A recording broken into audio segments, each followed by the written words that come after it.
Saturday evening weekend ಅಲ್ವಾ, ಸ್ವಲ್ಪ ಹೊರಗಡೆ ಹೋಗದೆ ಇದ್ರೆ ವಾರ ಕಂಪ್ಲೀಟ್ ಅನ್ಸೋದೇ ಇಲ್ಲ.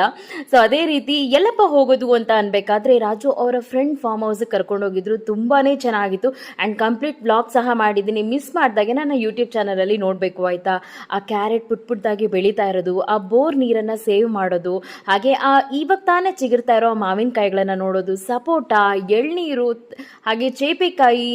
ವಾವ್, ಯಾರಿಗೆಲ್ಲ ಆರ್ಗಾನಿಕ್ ಆಗಿ ನೋಡಿದ ತಕ್ಷಣ ಕಿತ್ಕೊಂಡು ತಿನ್ನೋ ಆ ನ್ಯಾಚುರಲ್ ಫ್ರೂಟ್ ಟೇಸ್ಟ್ ಇದೆಯಲ್ಲ, ಅಮೇಝಿಂಗ್. ನಾನು ನನ್ನ ಮಕ್ಕಳು ಯಜಮಾನ್ರಂತೂ ತುಂಬಾನೇ ಎಂಜಾಯ್ ಮಾಡಿದ್ವಿ.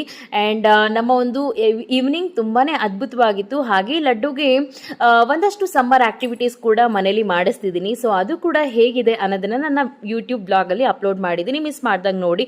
ಇನ್ನು ಸಂಜೆ ಆಸ್ ಯೂಶ್ವಲ್ ಒಂದು ಬರ್ಗರನ್ನು ಟ್ರೈ ಮಾಡಿದೆ. Not up to the mark, but anyways ಚೆನ್ನಾಗಿತ್ತು ಟೇಸ್ಟ್. ಆ್ಯಂಡ್ ಹೀಗಿತ್ತು ನಮ್ಮ ವೀಕೆಂಡ್. ನಿಮ್ದೆಲ್ಲ ಹೇಗಿತ್ತು? Lots of love.